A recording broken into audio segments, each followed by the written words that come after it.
My name is Carol Barkalow. I am a retired lieutenant colonel from the Army. I spent 22 years and some change in the Army.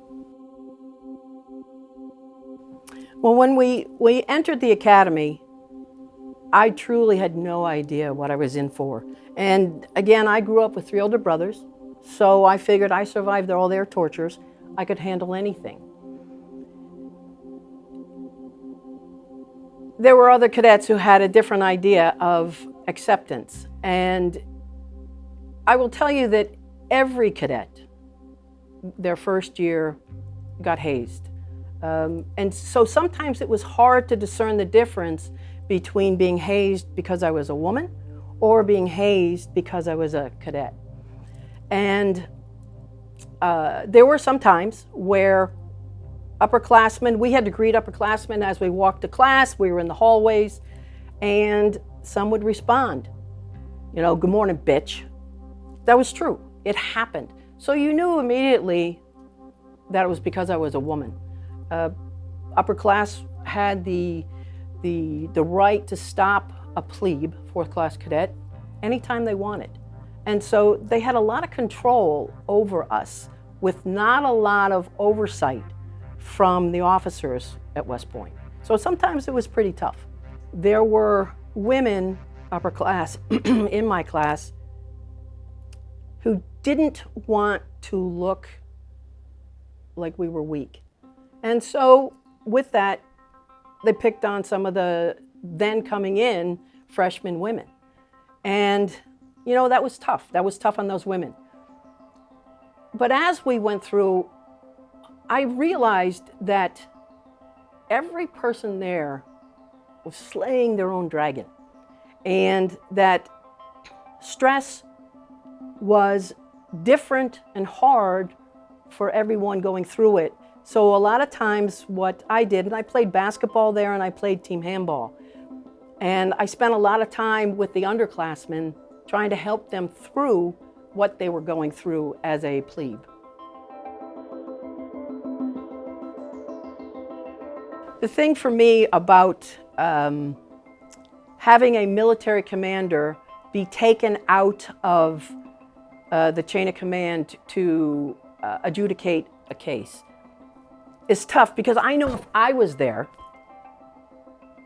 I would want to adjudicate that case. But not all men are able to see different sides of a story. Sometimes it's tough when you haven't felt it. You don't know how to react to it. And I understand that. You know, and I've always said that, have I been discriminated against? Absolutely. Have I been sexually harassed? Absolutely. But what I said was, 2 things can happen. I can take it, or I can start their education that day. And for me, I've been able to start their education that day. And as long as we continue to see that if a commander shows some prejudice, then it needs to be taken to a different level. And it's pretty tough if it's the commander in the chain of command that's the problem. And many women, especially young enlisted women, do not feel comfortable or that they're going to be heard going to even a higher rank. So it's a work in progress. The Army has changed quite a bit since I've been in. And I guess I could use the saying, progress, not perfection, because it will never be perfect. However, it has gotten better because there are men who understand, and there are women who are in leadership positions who understand what young women in the military sometimes face. And they still face prejudice and discrimination. The key is when it is brought up, that it is looked at individually and taken care of. The tough thing, I think, is kind of putting all women and the situation in one bag. No 2 situations are alike. So a woman who has claimed sexual harassment against her boss is different from another woman who's claimed sexual harassment from her boss. And the key is not to lump them together. The key is for the leadership to take each individual case, because we don't do this with men.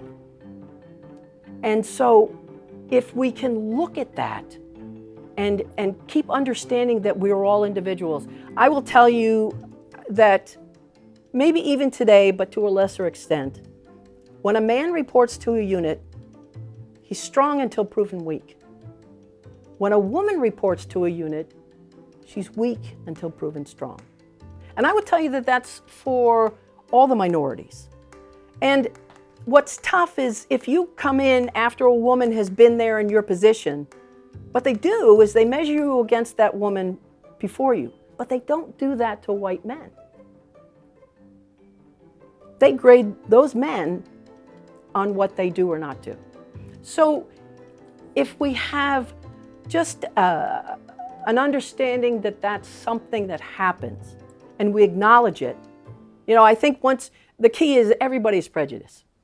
Once you acknowledge that prejudice, for me, it's the only way you can step back, get rid of that prejudice, and look at the equity in the system.